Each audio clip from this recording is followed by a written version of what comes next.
Welcome back बच्चों। तो चलिए क्लास 12th अकाउंटेंसी की जो सीरीज़ हम लोगों ने दोबारा रीस्टार्ट की है और उस सीरीज़ में जो वीडियोस मैंने अभी तक आपको प्रोवाइड किए हैं पार्टनरशिप से रिलेटेड, कुछ बेसिक से रिलेटेड, कुछ फंडामेंटल से रिलेटेड, तो आज मैं अगली वीडियो के साथ आपके सामने प्रस्तुत हुआ हूँ। और इस वीडियो में मेरा प्रयास ये है कि मैं कुछ इम्पॉर्टेंट पॉइंट्स पे बात करूँ और अगली वीडियो से जो भी होगा हमारा टॉपिक नोट्स तो वैसे आपको मेरे पहले वीडियो के साथ से बनाने शुरू कर देने चाहिए थे, और अगर नहीं किया आपने नोट्स बनाना शुरू तो मैं प्लीज़ आपसे रिक्वेस्ट करता हूँ कि पिछली वीडियोस पे जाके आप नोट्स बनाते रहिए हमारे साथ। और अब मैं आपको नोट्स बनाने के लिए कुछ और 2-3 पॉइंट आज इस वीडियो में देना चाहता हूँ। चूँकि चीज़ें नई हैं और इसलिए मैं बिल्कुल ज़ीरो लेवल से पार्टनरशिप में चल रहा हूँ, ताकि जब आगे मैं चीज़ों को आगे एक्सप्लेन करूँ, बढ़ाऊँ, तो फिर आपको ये ना लगे कि इसका क्या मतलब होता है, ये कहाँ से आ गया, ऐसा कैसे हो गया, ऐसा कुछ नहीं लगना चाहिए। तो पार्टनरशिप की जिस डेफिनेशन की हम बात कर रहे थे, पार्टनरशिप की जिस डेफिनेशन की हम बात कर रहे थे, पार्टनरशिप की जिस डेफिनेशन की हम बात कर रहे थे उसमें आपको याद होगा कि हम लोगों ने एक शब्द पढ़ा था, अग्री।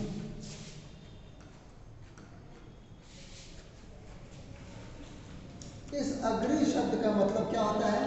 राजी,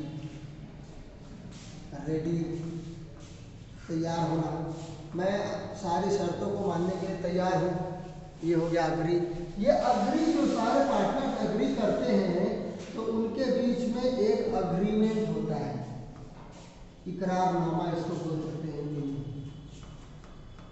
इकरारनामा बनता है, ये जो होता है वो लिखित में होता है। और जब इकरारनामा जो लिखित होगा, अगर ये रिटेन है तो ये हमारे यहाँ पे कहा जाता है पार्टनरशिप डीड। इसे हम क्या बोलते हैं? Partnership deed. तो जब भी हमारा अग्रीमेंट रिटन होता है तो पार्टनरशिप डीड कहलाती है। हमारा अग्रीमेंट ओरल भी हो सकता है, हम लोगों ने पिछली वीडियो में देखा था। अब इसकी आवश्यकता पहली बात तो वाई, फिर आएंगे हम लोग व्हाट पे, कि क्या है ये डीड। ठीक, तो वाई की जो बात है तो हम लोग इस तरीके से बात करें कि सोल प्रोप्राइटरशिप जिसकी बात अभी तक हम लोगों ने की है, इस सोल प्रोप्राइटरशिप बिजनेस में एक ओनर होता था। तो वहां पे एक ओनर होने की वजह से, एक ओनर होने की वजह से, एक ओनर होने की वजह से हमारे सोल प्रोप्राइटरशिप और पार्टनरशिप,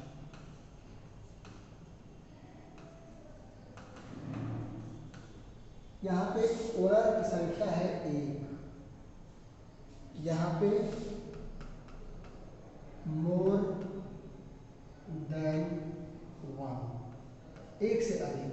तो जब भी एक आदमी है तो ये आदमी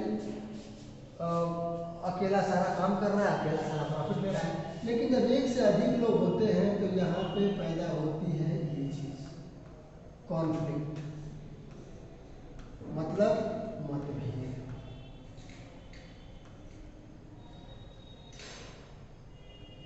ये मतभेद पैदा हो जाता है, क्योंकि एक आदमी था तो वो उसके एक आदमी तो एक मत, जब एक ही मत है तो फिर भेद कहाँ से होगा?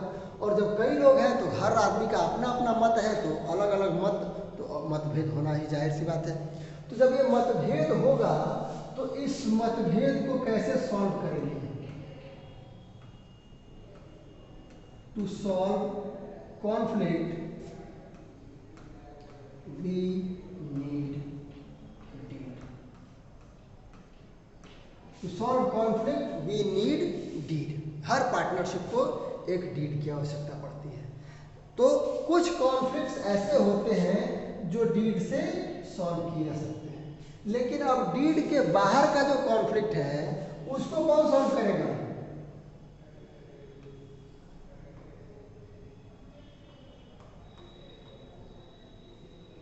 Not to be solved by deed. जो डीड से बाहर की चीजें हैं उनके लिए हमारा इंडियन पार्टनरशिप एक्ट 1932। पहले तो देखिए जरा इसकी बात कर लें थोड़ी देर हम लोग। बहुत सारे लोग हैं जो हमारे कंट्री में पार्टनरशिप में बिजनेस करते हैं। तो ये सारे लोग अगर झगड़ा लेके कोर्ट के पास पहुंच जाएंगे, कोर्ट जो कि एक कॉमन प्लेस है हमारे झगड़ों को सॉल्व करने का, अगर हमारे जुडिशरी में वो लोग पहुंचेंगे तो जुडिशरी क्या करेगी, कितने केसेस को सॉल्व करेगी। तो जुडिशरी ने बोला कि पहले काम कीजिए कि आप अपने बिजनेस में एक डीड बनाइए। इससे क्या होगा कि ज़्यादातर प्रॉब्लम, ज़्यादातर झगड़े, ज़्यादातर मतभेद जो है वो आपके डीड से सॉल्व हो जाएंगे। और जो झगड़े डीड से सॉल्व नहीं हो पा रहे हैं, बस उन झगड़ों को आप लेके आइए हमारे पास और हम उन झगड़ों को पार्टनरशिप एक्ट 1932 के अकॉर्डिंग उनको ठीक करने का प्रयास करेंगे। तो इस तरीके से जुडिशरी का भी बोझ कम हो गया और हमें सिर्फ उन बातों को फॉलो करना है एज अ पार्टनर, हमें सिर्फ उन बातों को फॉलो करना है जिनके लिए हम ही एग्री हुए थे। हमने साइन किया था कि मैं इतना पैसा लेके आऊँगा, मैं इतना प्रॉफिट लूँगा, मैं इतना ड्राइंग, इतना सैलरी, इतना commission, what ever it is, मैंने अगर उस पर साइन किया है तो ये मेरी जिम्मेदारी है कि मैं उस पर एग्री करूँ। तो इस तरीके से डीड का इम्पोर्टेंस बढ़ जाता है। तो मेरे ख्याल से मैंने चीज़ों को यहाँ पे थोड़ा सा क्लियर तो किया ही है। आगे चलें तो पार्टनरशिप डीड में क्या क्या होता है, what is included in partnership deed.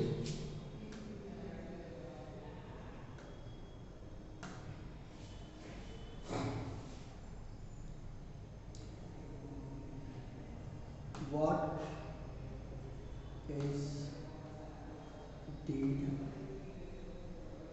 and what it contains, क्या होता है इसमें। तो डीड क्या है हमें मालूम है, इसका आंसर तो बहुत आसान है, अग्रीमेंट है on terms and conditions of partnership. Deed क्या है, तो एक अग्रीमेंट है पार्टनरशिप की जितनी भी टर्म्स एंड कंडीशंस हैं उन पर। Agreement on terms and conditions of partnership by all partners.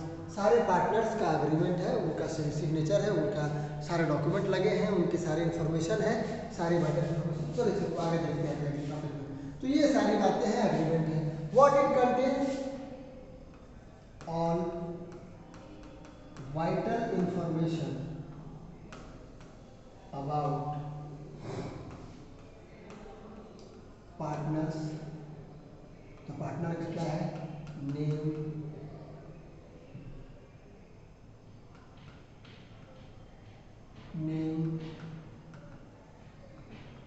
Address,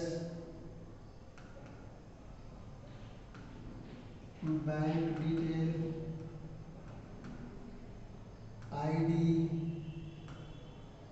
pan, Aadhaar, जो भी सारी चीजें हैं पार्टनर से related, all details will be there.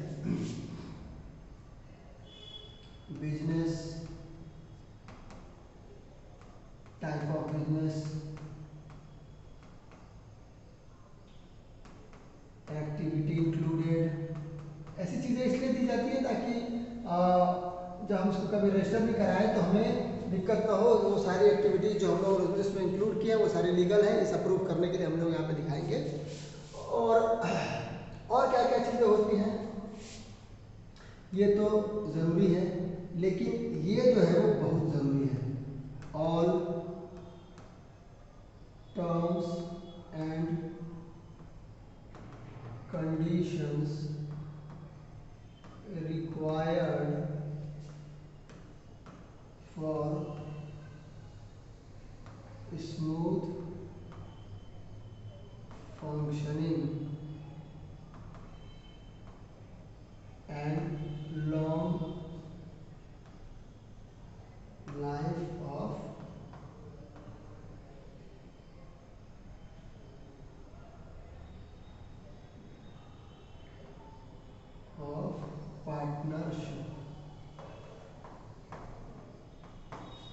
मेरे ख्याल से मैंने इन चीज़ों को आपको सारी बातें को मैंने एक तरीके से शॉर्ट में ही किया है मैंने। ये थोड़ा सा वो क्या कहते हैं कि ये थियरी पार्ट है, और इसको 11th में, जैसे मैं पिछली वीडियो से बता रहा हूँ कि आपको 11th में इसकी काफ़ी सारी डिटेल्स मिल गई होंगी। बुक में आपकी चीज़ें हैं, अगर कोई डाउट है तो आप उससे कमेंट सेक्शन में वो टॉपिक लिखिए, मैं उसको बात करूँगा। लेकिन अगर ओवरऑल बात करें तो यही सारे इंपॉर्टेंट, अभी ये जो इम्पॉर्टेंट, ये जो all terms and condition required for smooth functioning and long life of partnership are included hair.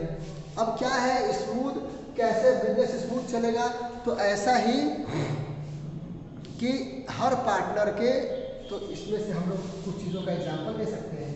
पहली चीज़ आएगी PSR। What is PSR? तो प्रॉफिट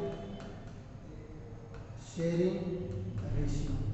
अग्रीमेंट इस पे शांत भी रह सकता है, अग्रीमेंट में प्रॉफिट PSR दिया भी जा सकता है, नहीं भी दिया जा सकता है। अगर अग्रीमेंट में PSR दिया है तो PSR के अकॉर्डिंग प्रॉफिट बांटेंगे, और अगर PSR नहीं दिया है तो हम प्रॉफिट इक्वली बांटेंगे। दूसरी चीज कैपिटल कंट्रीब्यूशन, फिर इंटरेस्ट ऑन कैपिटल देना है नहीं देना है, देना है तो किस रेट पे देना है। इंटरेस्ट ऑन ड्राइंग लेना है, बिजनेस पार्टनर से लेता है इंटरेस्ट ऑन ड्राइंग, तो बिजनेस इंटरेस्ट ऑन ड्राइंग लेगा कि नहीं लेगा, और लेगा तो किस रेट पर लेगा। अगर पार्टनर्स को कोई सैलरी मिलनी है, अगर पार्टनर्स को कोई कमीशन मिलना है, ये सारी बातें, क्योंकि यहीं से झगड़े की जड़ हो, यही झगड़े की जड़ होती है। क्योंकि एक पार्टनर को लगता है कि मुझे कम पैसा मिल रहा है, मैं ज़्यादा मेहनत कर रहा हूँ, दूसरे को लगता है कि वो नहीं, वो कम मेहनत कर रहा है, मैं ज़्यादा मेहनत कर रहा हूँ, मुझे कम पैसा मिल रहा है। तो इन सारी चीज़ों को हम लोग हैंडल करते हैं, और यही चीज़ें आगे जाके हमारे सामने एप्रोप्रिएशन के रूप में प्रस्तुत की जाएगी। ठीक, तो डीड में इतनी सारी चीज़ों को हम इकट्ठा करते हैं। व्हाट इज डीड, ये आपके सामने है इस प्रश्न का उत्तर, और बाकी इस प्रश्न का उत्तर तो रिमेनिंग बोर्ड पे दिया हुआ है आपके सामने। ठीक, तो इस तरीके से हम लोगों ने डिस्कस कर लिया है कि डीड क्या है और डीड में क्या क्या चीज़ें होती हैं। आगे चलते हैं, और अब हम बात करेंगे उस चीज़ पर अकाउंटिंग पर्सपेक्टिव से। हम लोगों ने कल देखा था कि कई सारे नए अकाउंट हमको यहाँ पर बनाने पड़ेंगे। फाइनल अकाउंट जो हम ट्रेडिंग और प्रॉफिट एंड लॉस के बाद सीधा बैलेंस शीट बनाते थे, अब हमको ट्रेडिंग बनाने के बाद प्रॉफिट एंड लॉस अकाउंट बनाना है, और प्रॉफिट एंड लॉस अकाउंट से नेट प्रॉफिट निकालने के बाद फिर हमको उस प्रॉफिट को जो मैंने कैलकुलेट किया है उसको अप्रोप्रिएट भी करना है, उसको नियोजित करना है। उसके लिए हम लोग लाभ हानि नियोजन खाता बनाते हैं, profit and loss appropriation account बनाते हैं। तो अब मैं इस वीडियो के आखिरी पार्ट में यही चाहूँगा कि मैं आपको profit and loss appropriation account का फॉर्मेट बना के दिखा दूँ। Profit and loss appropriation account. चीज़ें बहुत ही सिंपल होने वाली हैं अगर आप इनके बारे में इन एंड आउट जानते हैं। ओवरऑल नॉलेज अगर आपके पास है, आप बिल्कुल उसका जानते हैं कि क्यों हुआ, कैसे हुआ, क्या हुआ, तो चीज़ें आसान होने वाली हैं। प्रॉफिट एंड लॉस में ये बनता है प्रॉफिट एंड लॉस अकाउंट के जस्ट बाद। तो प्रॉफिट एंड लॉस अकाउंट का जो नेट प्रॉफिट CD होता है, वही नेट प्रॉफिट BD यहाँ पे ट्रांसफर होकर आता है। नेट प्रॉफिट BD, और फिर इस तरफ हम लोग इस प्रॉफिट का इस्तेमाल लिखना सीखते हैं। इंटरेस्ट ऑन कैपिटल, अगर दो पार्टनर हैं A और B, दोनों के हिस्से कितना है और टोटल अमाउंट यहाँ पे लिखते हैं हम लोग। ठीक, फिर अगर हम किसी पार्टनर को सैलरी दे रहे हैं, दोनों पार्टनर को सैलरी दे रहे हैं, तो दोनों की सैलरी यहाँ पे मेंशन की जाएगी।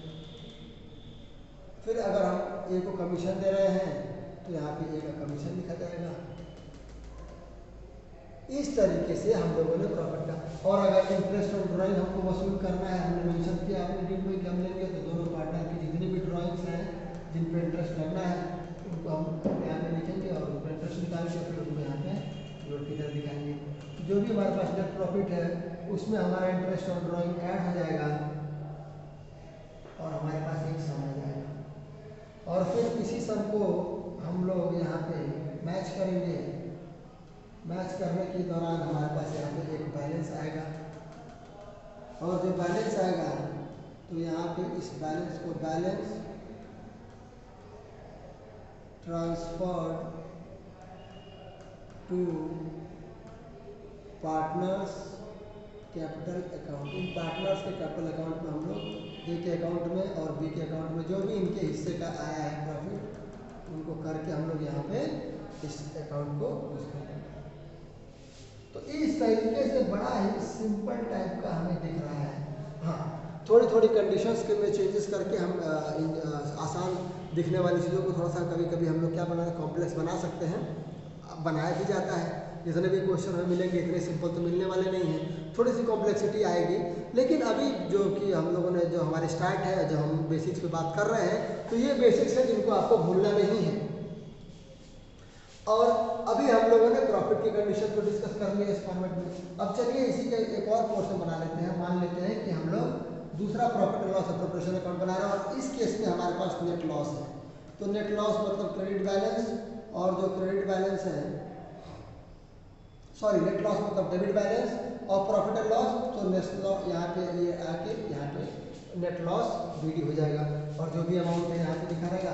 अब जब हमारे पास लॉस होता है तो एप्रोप्रिएशन की एक विशेषता है, मैंने कल बताई भी थी, only when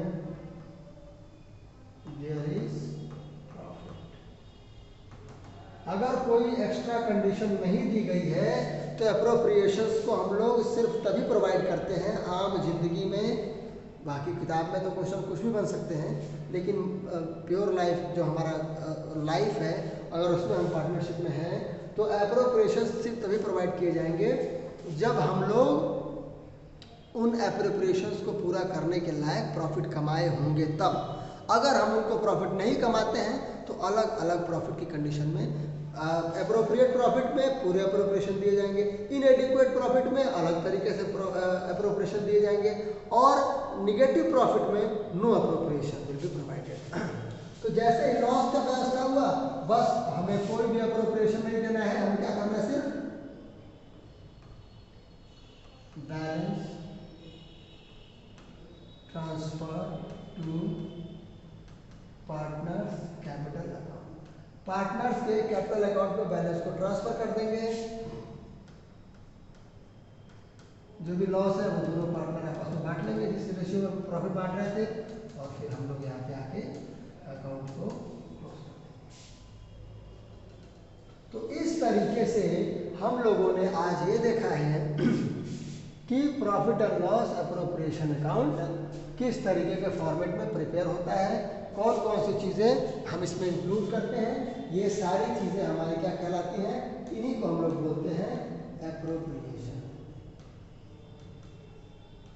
appropriation just means, इसको हिंदी में बोलते हैं नियोजन, लाभ हानि नियोजन खाता। और नियोजन का मतलब होता है use of profit, utilization of profit, distribution of profit. जैसे भी हम लोग प्रॉफिट कमाया उसको कहाँ कहाँ हम इस्तेमाल करने वाले हैं, कहाँ कहाँ हमको, कई बार हमको इसमें आएगा रिजर्व में रखना है तो रिजर्व के लिए हम यहाँ पे एक लाइन बनाएंगे।